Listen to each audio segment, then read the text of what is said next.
오늘은 피보디오의 창업 배경 스토리를 말씀드릴까 해요. 제 꿈은 가수였고요. 어렸을 때부터 그게 변한 적이 없었어요. 제가 미국까지 오게 된 배경도 사실은 유학생으로 왔어요. 제가 엄마 아빠를 엄청 쫄라가지고 아빠한테 everyday 편지를 썼어요. 미국에 보내달라고. 그래서 결국 왔는데 부모님들은 달가하진 않았죠. 내가 음악을 하고 이러는 거에 대해서. 그래도 뭐 딴 길로 가겠거니라고 생각하셨던 것 같아요. 근데 저는 굉장히 가수가 되고 싶었고 그 외에는 생각해 본 적이 없을 정도로 굉장히 빠져 있었고요. 그런데 대학 때 집이 좀 기울기 시작해져서 제가 회사를 이제 구직을 해가지고 회사를 들어가기 시작하면서 음악을 그냥 완전히 관두게 돼버렸어요. 근데 왜 그랬을까 생각하면 참 희한하죠. 너무나 사랑했던 거를 그렇게 칼같이 버리지 않아도 될 거를 그냥 회사 생활하면서도 노래를 부를 수 있는 거고 그럴 텐데 그냥 완전히 띄어내 버렸어요. 아무래도 제가 제 자신한테 좀 벌을 줬다고 해야 될까? 그런 마음이 있었던 것 같아요. 음악을 안 할 거라면 아예 그냥 접자라는 식으로. 그래가지고 이제 열심히 일을 했어요. 근데 정말 누구에게 인정받고 싶어서 정말 미친 사람처럼 일을 했던 것 같아요. 그게 저의 전부였으니까요. 그러니까 음악을 관둔 대가를 제가 치르고 싶었었던 그런 마음이 있었던 것 같아요. 그래서 정말 열심히 일하고, 그런데 그 이유가 잘못된 거죠. 그냥 사장님한테 인정받고 싶었어요. 그래갖고 그냥 열심히 일했었던 것 같아요. 그리고 나서 여러 그 인더스트리를 옮겨 다녔어요.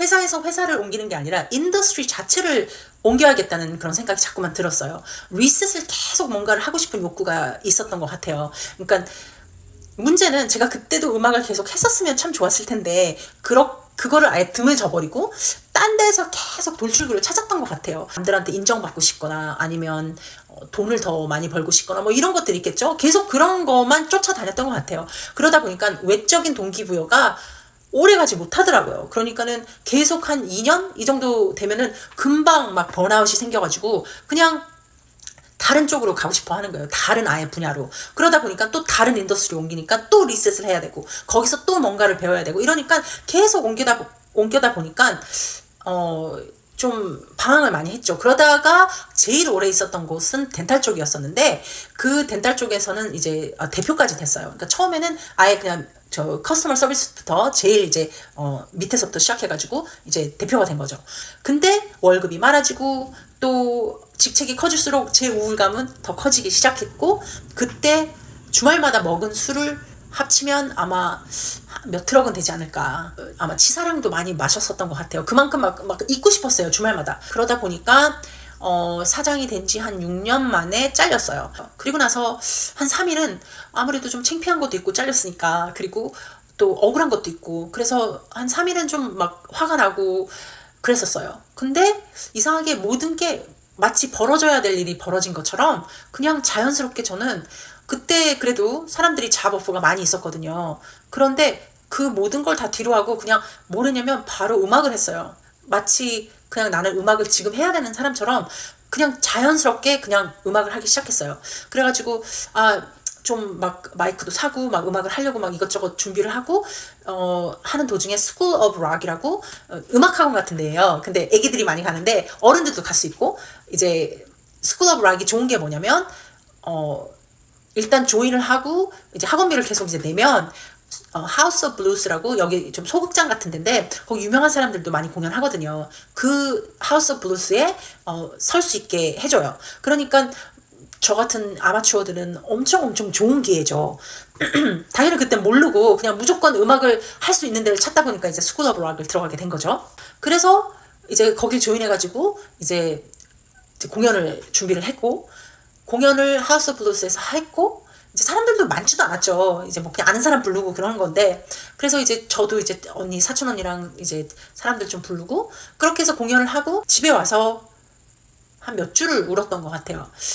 일단 그 무대에 선 그 발끝에서부터 올라오는 그 전율 그리고 내가 이런 걸 잊고서 어떻게 20몇 년을 남의 꿈을 위해서 이렇게 뭘로 그렇게 무슨 부귀 영화를 누리겠다고 무슨 인정을 이렇게 받겠다고 이렇게 열심히 살았나 아니면 뭐 때문에 나는 음악을 안 했나 이렇게 나한테 좋은 행복감을 주는 걸 왜 나는 안 했을까 난 이제 어떻게 해야 되나 이 노래를 너무 부르고 싶은데 다시 시작하기엔 난 너무 늙지 않았나. 내가 살아왔던 그런 모든 게 의미가 없어지고 가벼워지고, 정말 난 누굴 위해서 이렇게 살았지? 정신없이?